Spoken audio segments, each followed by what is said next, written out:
आज नागपुर समेत देश में कई स्थानों पर मिली है। आज आमच्या सगळ्यांकरता ही अत्यंत आनंदाची गोष्ट आहे। मी स्वतः माननीय रेल्वे मंत्र्यांना ही विनंती केली होती की नागपूर पुणे खूप ट्रॅफिक आहे। नागपूर पुणे अनेक वेळा खासगी बसेसची भाडी 5-5 हजार रुपयापर्यंत जातात आणि लोकांना खूप अडचणींचा सामना करावा लागतो आणि म्हणून एक वंदे भारत ट्रेन आपण सुरू केली पाहिजे।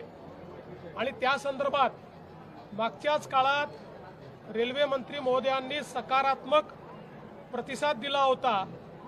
आज प्रत्यक्ष माननीय प्रधानमंत्री नरेंद्र मोदीजी यांच्या हस्ते नागपूर पुणे वंदे भारत ट्रेनची सुरुवात झालेली आहे। देशामध्ये नागपूर पुणे रूट हा वंदे भारतचा सर्वात लांब पल्ल्याचा रूट आहे। यापूर्वी 881 किलोमीटरचा ट्रेन वंदे भारत कुठलीच ट्रेन सुरू झाली नव्हती। त्यामुळे ही देखील एक महत्त्वाची गोष्ट आहे की अतिशय वेगाने आणि अतिशय चांगल्या सोयीने युक्त अशा प्रकारे आपल्या नागपूर आणि पुण्याच्या प्रवाशांना याच्यामध्ये प्रवास करता येईल। केवळ 12 तासामध्ये हा प्रवास पूर्ण होणार आहे। नॉर्मली आपल्याला माहिती आहे 16-17 तास त्या ठिकाणी लागतात आणि अतिशय आरामदायी अशा प्रकारचा प्रवास या ठिकाणी होणार आहे। आणि म्हणून या वंदे भारत ट्रेन करता माननीय प्रधानमंत्री महोदयांचे आणि रेल्वे मंत्री महोदयांचे मी मनापासून आभार मानतो। आज त्यासोबत रेल्वेच्या अथॉरिटीशी मी चर्चा केली आहे।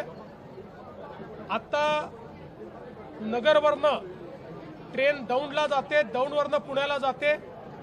एक प्रकारे 100-125 किलोमीटर डी रूटिंग केलं जातं आणि म्हणून मी त्यांना असं सुचवलं आहे की नगरवरनं जर थेट पुण्यापर्यंत आपण लाईन केली तर त्यातनं आपले मोठ्या प्रमाणात वेळही वाचेल आणि डिस्टन्सही कमी होईल। आणि त्या संदर्भात पुढच्या काळामध्ये रेल्वे मिनिस्ट्रीशी चर्चा करून त्यांच्या माध्यमातून हेही काम आम्ही करतो। आमचा प्रयत्न असाही आहे की आपण जो छत्रपती संभाजीनगरपासनं पुण्यापर्यंत नवीन एक्सप्रेसवे करतोय त्याच्याच राईट ऑफ वेमध्ये आपल्याला जर ही रेल्वे करता आली तर नागपूर पुणे डिस्टन्स रेल्वेचं 100 किलोमीटरपेक्षा आपल्याला कमी करता येईल। त्यामुळे त्याही संदर्भात आज सकारात्मक चर्चा झाली है। आज हम सभी के लिए ये बहुत हर्ष की बात है। नागपुर से पुणे वंदे भारत ट्रेन शुरू हुई है। पिछले समय हमने रेलवे मंत्री जी से मांग की थी, रेलवे मंत्री जी ने सकारात्मक उसमें निर्णय लेने की बात कही थी। माननीय प्रधानमंत्री जी के आशीर्वाद से और उन्हीं के हाथों से आज वो निर्णय कार्यान्वित हुआ है और नागपुर से पुणे वंदे भारत ट्रेन चली है।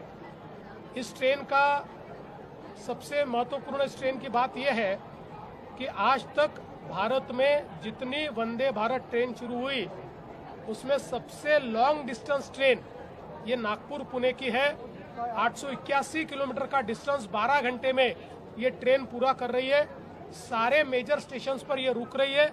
इसके कारण महाराष्ट्र में विशेष रूप से विदर्भ और उत्तर महाराष्ट्र के लोगों की कनेक्टिविटी पुणे के साथ बहुत बड़े पैमाने पर इसके कारण बढ़ने वाली है।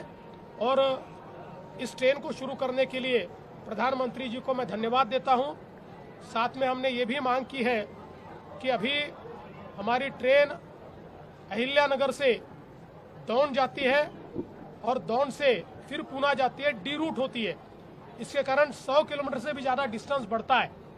इसलिए सीधा नगर से पुणे हम लोग रूट तैयार करें जिससे MIDC को भी फायदा होगा। और उसके साथ साथ हमने ये भी ऑफर किया है कि हमारा जो नया एक्सप्रेसवे बन रहा है माननीय गडकरी जी के साथ महाराष्ट्र की सरकार बना रही है, जो संभाजीनगर से अहिल्यानगर और अहिल्यानगर से पुणे है, उसको ही हम एडिशनल राइट ऑफ वे देकर अगर रेलवे के साथ इंटीग्रेट कर पाए तो ये काम बहुत फास्ट होगा और रेलवे का जो प्रवास है उसमें गतिशीलता भी आएगी, उसमें 1 घंटा और हम बचा पाएंगे. सर स्लीपर केव्हा सुरू होणार आहे नागपूर पुणे? ते तर रेल्वे सांगू शकेल, मी आज नाही सांगू शकत. सर, अहिल्यानगर ते भागातून ही रेल्वे लाईन तो संपूर्ण पट्टा आहे, औद्योगिक विकासासाठी तो महत्त्वाचा फार महत्त्वाचं आहे, कारण अहिल्यानगर ते पुणे आणि अहिल्यानगर ते संभाजीनगर हा सगळा औद्योगिक पट्टा आहे. आणि त्याच्या पलीकडे पुण्यावरनं आता ज्या लाईन्स आहेत, 3 लाईन आहेत, त्याच्या 5 लाईन करणं चाललेलं आहे. तिथनं JNPT पोर्ट अशा प्रकारची कनेक्टिव्हिटी करावी अशी आमची चर्चा जे मीणा साहेब आहेत तिथले प्रमुख मध्य रेल्वेचे त्यांच्याशी झालेली आहे. आणि ते जर आपण केलं तर एक नवीन फ्रेट कॉरिडॉर आपण तयार करू शकू. त्यामुळे या संदर्भात पुढच्या काळात आम्ही कारवाई करू. संभाजीनगरपासून तो पॅरलल जाणार आहे का, म्हणजे ट्रेन जो नवा आता आम्ही त्यांना पहिल्यांदा त्यांनी एक अलाइनमेंट तयार केली आहे, पण आम्ही त्यांना आमची अलाइनमेंट ऑफर करतो, कारण आम्ही आता लँड ॲक्विजिशन आमचं त्या स्टेजला आहे. त्यामुळे आम्ही त्यांना राईट ऑफ वे देऊ शकतो. ते दोन्ही इंटिग्रेट झाले तर नव्याने लँड ॲक्विजिशन जास्तीचं न करता आपल्याला दोन्ही गोष्टी इंटिग्रेट करता येतील. सर हाई स्पीड ट्रेन है कि जैसे कि नागपुर से पुणे शुरू हुई है, नागपुर से मुंबई के लिए भी बीते कई दिनों से उसकी चर्चा थी, उसको लेकर क्या स्थिति है? क्योंकि समृद्धि महामार्ग से समांतर उसको चलाने का देखिए, समृद्धि महामार्ग से समांतर जो ट्रेन है वो हम लोग ये चाहते हैं कि वो हाई स्पीड ट्रेन बने, जो 250 किलोमीटर 300 किलोमीटर इस रेंज में जो चलती है उस प्रकार की बने. इसके लिए कुछ रेलवे मिनिस्ट्री ने भी पिछले समय एक मुंबई नागपुर का अभ्यास किया है, लेकिन उस समय समृद्धि नहीं था जब उनका अभ्यास हुआ. ये समृद्धि बन रहा था, इसलिए अब उस अभ्यास को समृद्धि के साथ इंटीग्रेट हम करने की कोशिश करेंगे. लेकिन समृद्धि के बाद जब हमने उसको इंटीग्रेट किया तो हमारे ध्यान में आया कि 78% राइट ऑफ वे ये हमारे पास है. 28 करीब 22% राइट ऑफ वे जो स्टेशंस के साथ इंटीग्रेट करना पड़ेगा वो अभी हमारे पास नहीं है. तो जरूर इसके ऊपर आगे में हम लोग केंद्र सरकार के साथ और रेलवे मिनिस्ट्री के साथ चर्चा करके उस पर कार्रवाई करेंगे. Thank you sir.